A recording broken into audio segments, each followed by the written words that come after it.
And we begin tonight in Avondale, learning more about an incident where police shot and killed a man they say was armed with a gun. Good evening and thanks so much for joining us. For 12 News at 10, I'm Caribe Divine. I'm Mark Curtis. That man has been identified as 44-year-old Carmelo Hernandez. And police say the firearm he had was a toy. 12 News journalist Bianca Bono spoke to his family tonight. She's here with the story. Bianca. Yeah, guys, this all unfolded right in front of his father's eyes. Carmelo's family tells us he has struggled mentally and has been sick, wondering if police could have used non-lethal force. Ahora, ¿por qué no me dejaron verlo ahí? Estaba él. Él nomás me miraba llorando. Juan Hernandez Garcia is experiencing pain no parent should feel, opening up to 12 News one day after his son was shot and killed by police just feet away from his front door. So me levanté y era el que lo tenía la policía allí. Me dijeron, ¿trae un arma? Sí, trae un arma. ¿Usted sabía? No. Hernandez Garcia says his son Carmelo had been sick for many years, struggling mentally as he battled with addiction in an effort to heal his pain.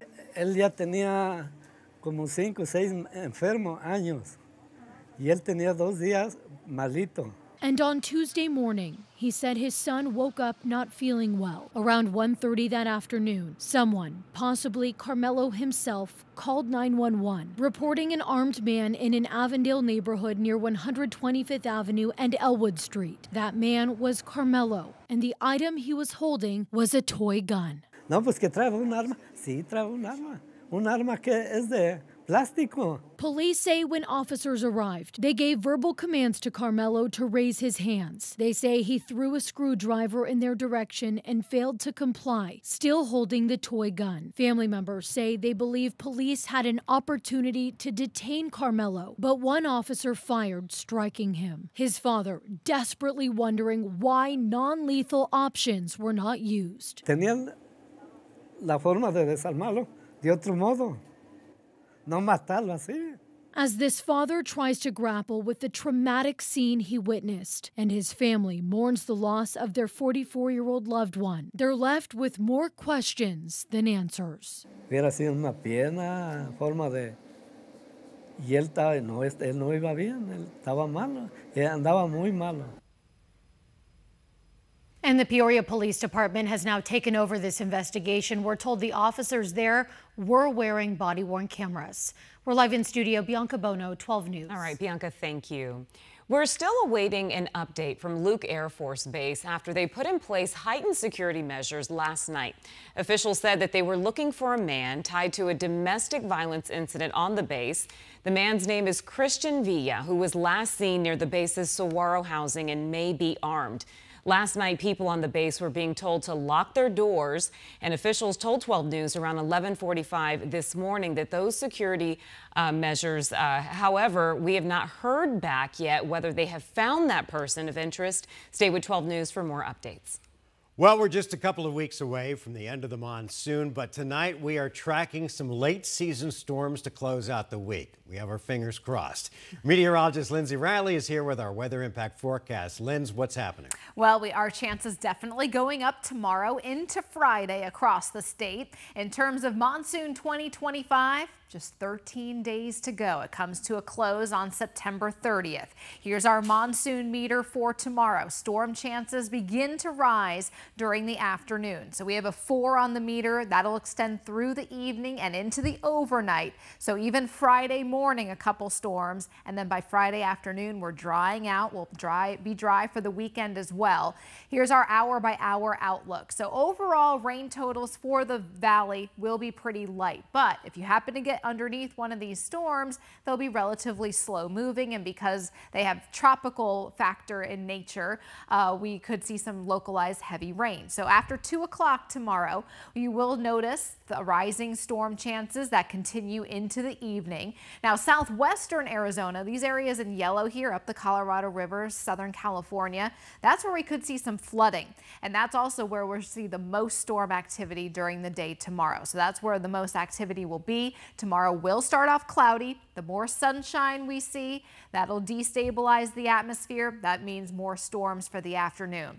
Temperatures don't make it it out of the double digits, but we will see afternoon storms and rather humid conditions. Caribe. All right, Lindsay, thank you. And this next story, just horrible out of the West Valley. Tonight, we're learning more about two young boys and their grandfather who were killed in a horrific rollover crash on I-10 near Buckeye.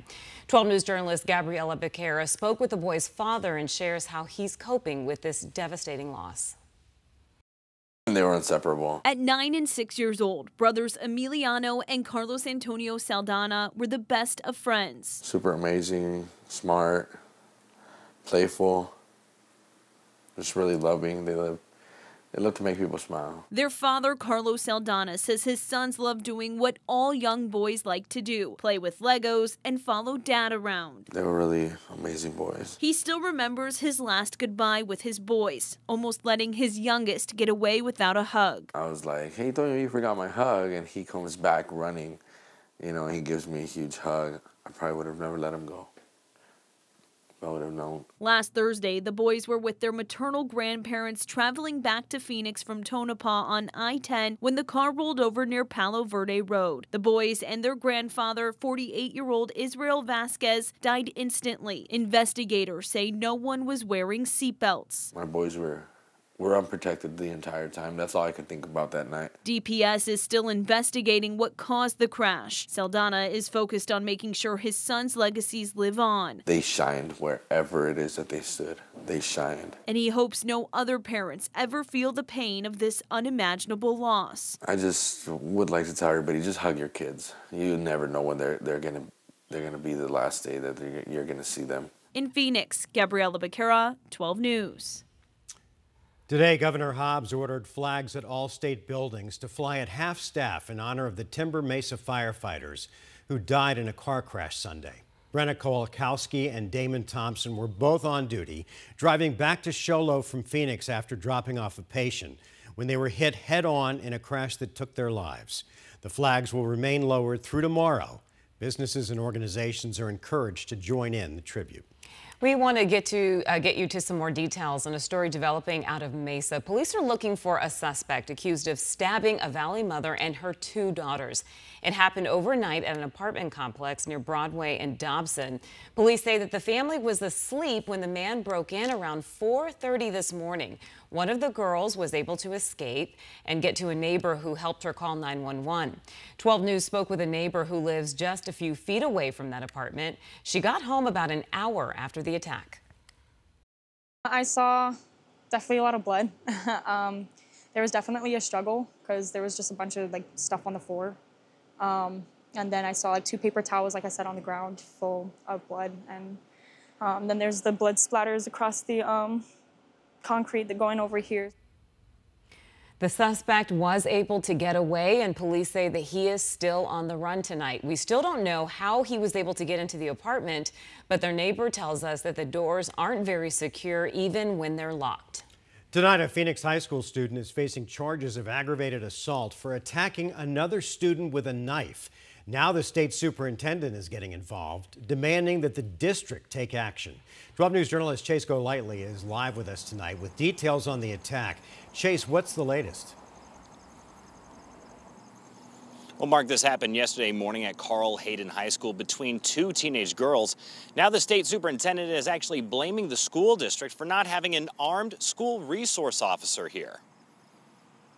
And I think they should be ashamed of themselves. Superintendent of Public Instruction Tom Horn going after the Phoenix Union High School District Governing Board for an incident that ended with a student hurt. On Tuesday morning, Phoenix police say two students at Carl Hayden High School got into a fight when one girl pulled out a pocket knife. They claim the teen kept the knife folded but used it to attack the other girl. Staff were able to separate them, with the victim suffering minor injuries. The suspect with the knife was referred to juvenile court for charges. Horn says this could have been prevented if Carl Hayden had an armed school resource officer, which he claims the school asked for, but the governing board denied it. And the fact that a majority of that school board rejected that decision is irresponsible and irrational. Horn has made it a priority to get more police officers in schools. Since he took office, Horn says he's nearly tripled the number of school resource officers. We need to continue to expand it. This incident happening a month after another Phoenix Union High School District student was stabbed to death at Maryvale High School. In both situations, the suspects somehow got the knives past the school's weapons detection systems. But not all students and parents are for it.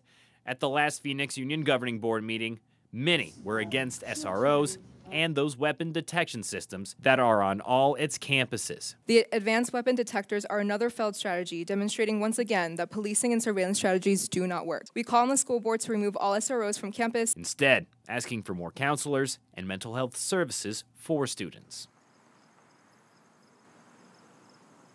Now, we did receive a statement from the Phoenix Union High School District that confirmed what we received in that police report, but it also said that student and staff safety always remains a top priority. We're live in Phoenix tonight. Chase Golightly, 12 News. All right, thanks, Chase.